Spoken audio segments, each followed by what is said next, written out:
వస్తుందేమో చూద్దాం. Thank you sir. Thank you so much. మీరు విలువైన ఇన్ఫర్మేషన్ ఇచ్చారు. సో ఇప్పటికైనా ప్రభుత్వాలు ఉన్న చట్టాలను కఠినంగా అమలు చేస్తే ఇటువంటి ఘటనలు జరగకుండా ఉంటాయి. ఇటువంటి ఘటనలు జరగకుండా ప్రభుత్వాలు బాధ్యత తీసుకోవాల్సిన అవసరం అయితే ఈ ఘటన మనకు పునరావృతం చేస్తుంది. ఇక మరో అంశాన్ని తీసుకుంటే పశ్చిమాసియా యుద్ధంతో ప్రపంచం విలవిలలాడుతోంది. మొన్నటి వరకు ఆ ప్రభావం మనకు కనిపించలేదు, కానీ ఇప్పుడు గ్యాస్ షార్టేజ్ తో మొదలైనది పెట్రోల్ కొరత వరకు వచ్చింది. రేపు ఎరువుల ప్రభావం కనపడబోతుంది.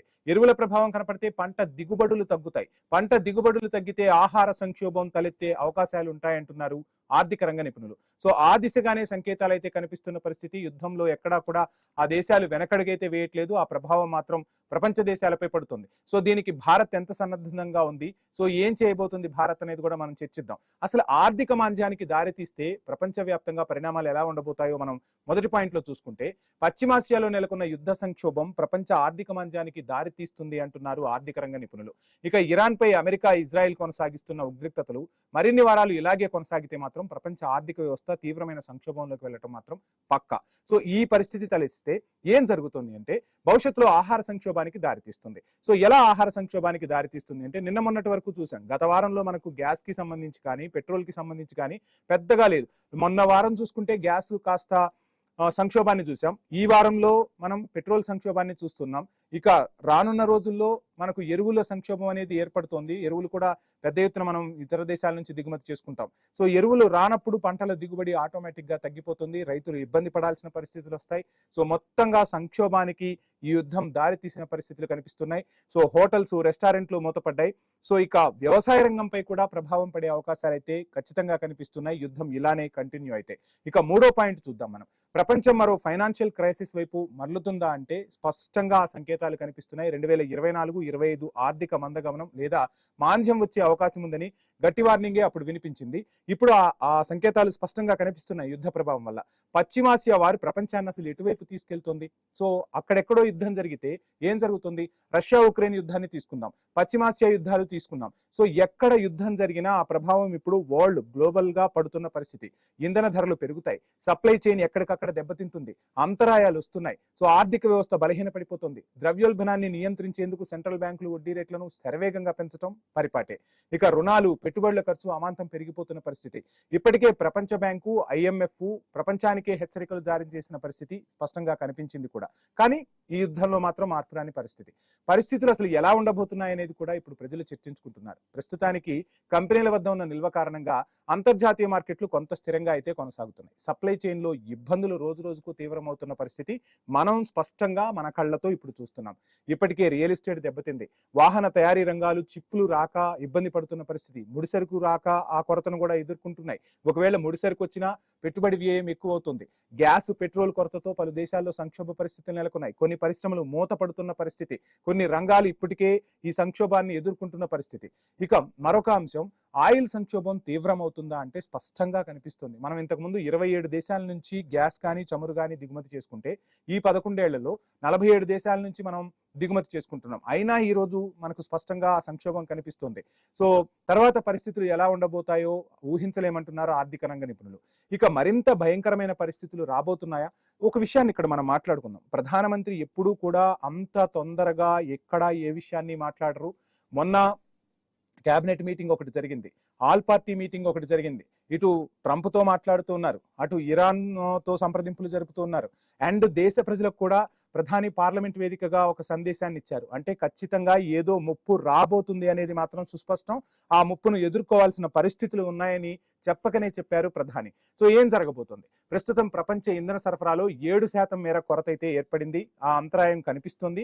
కేవలం చమురు ధరల పెరుగుదల మాత్రమే కాకుండా నేరుగా ఇంధన కొరతకు ఈ పరిస్థితులు దారితీస్తాయన్న ఉద్రిక్తతలు అయితే కనిపిస్తున్నాయి. ఇంధన సరఫరాలో 4-5% మేర అంతరాయం కలిగితేనే ప్రపంచ జీడిపిలో 4-5% కోత కూడా పడుతుందట. దీంతో పరిస్థితులు ఎంత భయానకంగా ఉంటాయో మనం అర్థం చేసుకోవచ్చు. అందుకే ప్రధాని ఒక క్లియర్ కట్ ఇన్ఫర్మేషన్ అయితే ఇచ్చారు. సో అందరూ అప్రమత్తంగా ఉండాల్సిన బాధ్యతను కూడా గుర్తు చేశారు. నిత్యావసర ధరలు ఆకాశాన్ని అంటబోతున్నాయా అనేది సామాన్యుడిని వేధిస్తున్న, తొలుస్తున్న ప్రశ్న. ఖచ్చితంగా నిత్యావసరాలపై ఆ ఎఫెక్ట్ అనేది పడబోతుంది. మాంద్యం తర్వాత నిత్యావసర వస్తువుల నుంచి అన్నింటి మీద ధరలు పెరిగే అవకాశాలు అయితే స్పష్టంగా కనిపిస్తూనే ఉంటాయి.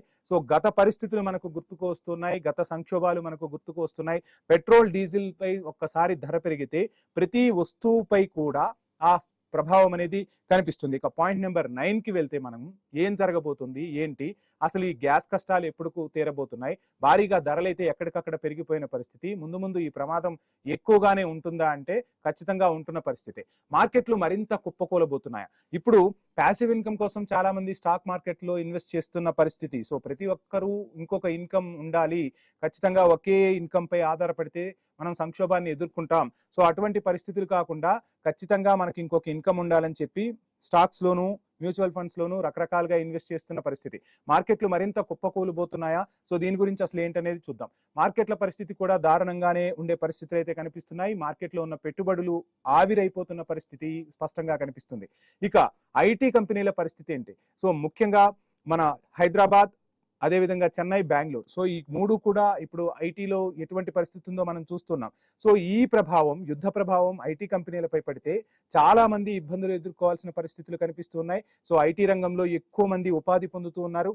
ఓవైపు ఏఐ రాకతో పరిస్థితులు బాగాలేవనుకుంటే ఇక షేర్ మార్కెట్లో విలువలు తగ్గిపోవడం, ఐటీ కంపెనీలు షేర్లు విలువ తగ్గితే ఖచ్చితంగా ప్రాజెక్టులపై ఆ ప్రభావం పడుతుంది, కంపెనీలపై ఆ ప్రభావం పడుతుంది, లే ఆఫ్స్ ఎక్కువయ్యే పరిస్థితులు కనిపిస్తున్నాయి. సో మొత్తంగా ఐటీ భవిష్యత్తు ప్రశ్నార్థకమయ్యే పరిస్థితులు కూడా కనిపిస్తున్నాయని మనం మాట్లాడుకోవాల్సి ఉంటుంది.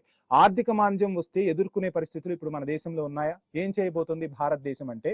ఉన్నాయని చెప్పలేము, లేవని చెప్పలేము. సో ఏం జరగబోతుందో మనకు తెలియదు. ఇది మనం సృష్టించుకుంటున్న సంక్షోభం కాదు, మనం తెచ్చుకున్న సమస్య కాదు.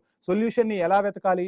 సో ఆ రోజు వచ్చిన సమస్యను బట్టి మనం డైనమిక్ గా మనం డెసిషన్స్ తీసుకోవాల్సి ఉంటుంది. ఎన్నో రంగాలతో ముడిపడి ఉన్న పెట్రో ఉత్పత్తులే దొరకనప్పుడు పరిస్థితులను ఎవరు అంచనా వేయగలరు, ఎంత అంచనా వేయగలరు? ఇక గ్యాస్, పెట్రోల్ కష్టాల నుంచి దేశం ఎలా బయటపడుతుంది? ఇప్పటి వరకు చెప్తూ ఉన్నాం, కొద్దిసేపటి క్రితం కూడా మనందరం చూసాం. సో విశాఖకు మరో ఎల్పిజి నౌక, భారీ నౌక ఒకటి చేరుకుంది గ్యాస్ నిల్వలతో అని చెప్తూ ఉన్నాం. సరే, కానీ ఎన్ని రోజులు ఈ సంక్షోభం? అక్కడ హర్ముజ్ చూస్తే హర్ముజ్నే కాదు, ఇంకొక జలసంధిని కూడా మూసివేస్తామని ఇరాన్ హెచ్చరికలు జారీ చేస్తుంది. యుద్ధంలో అమెరికా ఎక్కడా వెనక్కు తగ్గట్లేదు, చర్చలు జరిగే పరిస్థితులు కనిపించట్లేదు. సో మనకు ముఖ్యంగా పెట్రోలు, డీజిల్ పై భారం పడుతూ ఉంది. నిన్న మొన్నటి వరకు, గత 2 వారాల వరకు ఆ సంక్షోభం మనకు పెద్దగా కనిపించకపోయినా ఇప్పుడు మనందరం కూడా ఫేస్ చేస్తూ ఉన్నాం. గ్యాస్ కి సంబంధించి ప్రజలు కష్టాలను ఎదుర్కొంటూ ఉన్నారు. పెట్రోల్ కి సంబంధించి బంకుల ముందు క్యూ కడుతున్న పరిస్థితి. సో నిల్వలు ఉన్నాయని చెప్తున్నా, ఈ నిల్వలు ఎన్ని రోజులు మనని ఆదుకోగలుగుతాయి? అట్ ది సేమ్ టైం అక్కడ బ్యారెల్ చమురు ధరలు విపరీతంగా పెరిగిపోతున్నాయి. వీటన్నింటిది ప్రభావం ఎవరి మీద పడుతుంది? సామాన్యుడి మీదే ఆ భారం పడే అవకాశాలు కనిపిస్తున్నాయి. ఆర్థికంగా చితికిపోయే పరిస్థితులు కనిపిస్తున్నాయి. సో ఆర్థిక మాంద్యాన్ని తప్పించేందుకు ప్రభుత్వాలు ఎటువంటి సంస్కరణలు తీసుకోబోతాయి? ఆ సంస్కరణలు తీసుకుంటే ఎప్పట్లోగా మనం ఫలితాలు చూస్తామనేది కూడా $1 మిలియన్ ప్రశ్నే. ఇక మనం ప్రస్తుతానికి ప్రధాని చెప్తున్నట్టుగా చాలా జాగ్రత్తలు అయితే పాటించాలని అయితే చెప్తున్నారు. ఎరువుల కొరత నుంచి ఎలా గట్టెక్కాలి? సో ఇప్పుడు రైతుల్ని వేధిస్తున్న ప్రశ్న ఇదే. గత సీజన్ లోనే చూసాం మనం, వానాకాలం చూసాం, ఇప్పుడు వేసంగిలో కూడా చూసాం. సో తెలుగు రాష్ట్రాల రైతులే కాదు, మొత్తంగా దేశవ్యాప్తంగా కూడా రైతన్నలు యూరియా కోసం పడరాని పాట్లు పడాల్సి వచ్చింది. వ్యవసాయానికి ఇప్పుడు ఎరువులు లేకపోతే రైతన్న పంట దిగుబడి రాదు. సో ఏం చేయాలో తెలియని పరిస్థితి. సో ఎరువులు విదేశాల నుంచి కావాల్సిన ముడి సరుకులు కూడా ఇక్కడకు రావాల్సి ఉంటుంది. ఓవైపు ఇప్పుడు మనకు యాసంగి సీజన్ అయిపోతుంది, రేపు మరలా వర్షాకాలంలో నాట్లు వేసేందుకు రైతులు సమాయత్తమవుతుంటే ఎరువులు రాకపోతే వ్యవసాయం ముందుకు సాగదు. వ్యవసాయం ముందుకు సాగకపోతే భారతదేశం లాంటి దేశాల్లో వ్యవసాయం మీదే ఎక్కువ మంది ఇప్పటికీ ఆధారపడి జీవనం సాగిస్తున్నారు. అటువంటి వారి భవిష్యత్తు ఏమవుతుంది అంటే నగరాల నుంచి గ్రామాల వరకు కూడా ఈ ఎఫెక్ట్ అనేది ఖచ్చితంగా కనపడుతుంది. నగరాలకు తిండి కూడా గ్రామాల నుంచే వస్తుంది. సో పంటే పండనప్పుడు తిండి రాని పరిస్థితులు, ఎక్కడి నుంచి దిగుమతి చేసుకోలేము. అండ్ ది సేమ్ టైం మనకు ఒకవేళ ఎగుమతి చేయాల్సిన పరిస్థితి ఉన్నా ఆ ఎగుమతులు కూడా ఎక్కడికక్కడ నిలిచిపోతున్న పరిస్థితులు కనిపిస్తున్నాయి. సో యుద్ధ ప్రభావం అయితే స్పష్టంగా కనిపిస్తుంది. ఇది వ్యవసాయ రంగంపై పడే పరిస్థితులు కూడా మనకు స్పష్టంగానే కనిపిస్తున్నాయి. తినడానికి తిండి కూడా దొరకని పరిస్థితులు వస్తాయా అన్న పరిస్థితి అయితే కనిపిస్తూ ఉంది. యుద్ధం సుదీర్ఘకాలం కొనసాగితే మాత్రం తిండికి కూడా తిప్పలు తప్పవంటున్నారు. అంటే తిండికి తిప్పలంటే గ్యాసు, పెట్రోలు ఇవి దొరకక హోటల్స్ మూతపట్టడం వల్ల వచ్చే తిప్పలు కాదు. ఖచ్చితంగా వ్యవసాయ రంగం సంక్షోభాన్ని ఎదుర్కోవాల్సి వస్తుంది. ఎరువులకు సంబంధించి కానీ, క్రిమిసంహారక మందులకు సంబంధించి కానీ. సో అక్కడి నుంచి ముడి సరుకు రాకపోతే ఇక్కడ ఉత్పత్తి జరగదు. సో ఉత్పత్తి జరగనప్పుడు పంట దిగుబడి తగ్గిపోతూ ఉంటుంది. పంట దిగుబడి తగ్గినప్పుడు మన దగ్గర ఉన్న నిల్వలు ఎన్ని రోజులకు వస్తాయి? సో ఆ నిల్వలతో దేశం ఏ విధంగా ముందుకు పోగలుగుతుంది అనేది కూడా ప్రశ్నే. సో ఈ రకరకాల విషయాలైతే కనిపిస్తున్నాయి. ఇప్పుడు మనం ఒక విషయాన్ని మాట్లాడుకుందాం. భారతదేశం ఎంత భద్రంగా ఉంది అనేది కూడా మనం మాట్లాడుకోవాల్సిన అవసరం ఉంది. సో ఇప్పటి వరకు ఉన్న అంచనాల వరకైతే మనం కొంత సేఫ్ జోన్లోనే ఉన్నామనేది మాత్రం సుస్పష్టం. ఎక్కడ ఆందోళన చెందాల్సిన పరిస్థితులు అయితే లేవు. కొన్ని అంశాలు నేను మీకు చెప్పే ప్రయత్నం చేశాను. పక్క దేశాల్లో పెట్రోల్ దొరక్క వ్యవస్థలన్నీ కుప్పకూలిపోయినా భారత్ మాత్రం ఆ పరిస్థితిలో లేదు. మనం ఎంత పెట్రోల్ వాడతామో కూడా మనకు తెలుసు, అండ్ డీజిల్ కూడా ఎంత వాడతామో తెలుసు.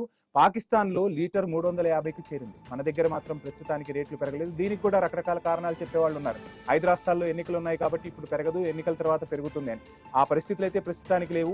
ఇటు రష్యాతోనూ నేను ముందుగానే మీకు చెప్పినట్టు గతంలో 10 సంవత్సరాలు 12 సంవత్సరాల క్రితం మనం 27 దేశాల నుంచి గ్యాస్ కానీ ఆయిల్ కానీ దిగుమతి చేసుకుంటే ఈ రోజు ఆ సంఖ్యను మనం పెంచుకోగలిగాం. 47 దేశాల నుంచి మనం దిగుమతి చేసుకోగలుగుతున్నాం. సో అంటే ఒక్క దేశంపైనే ఆధారపడట్లేదు, చాలా దేశాల నుంచి కూడా మనం చమురుని తీసుకొచ్చుకోగలుగుతున్నాం. ఇక్కడ ఆ వనరులను మనం ఉపయోగించుకోగలుగుతున్నాం. మనకి లేని వనరులనే మనం ఇతర దేశాల నుంచి మనం దిగుమతి చేసుకోవాల్సిన పరిస్థితులు కనిపిస్తూ ఉంటాయి.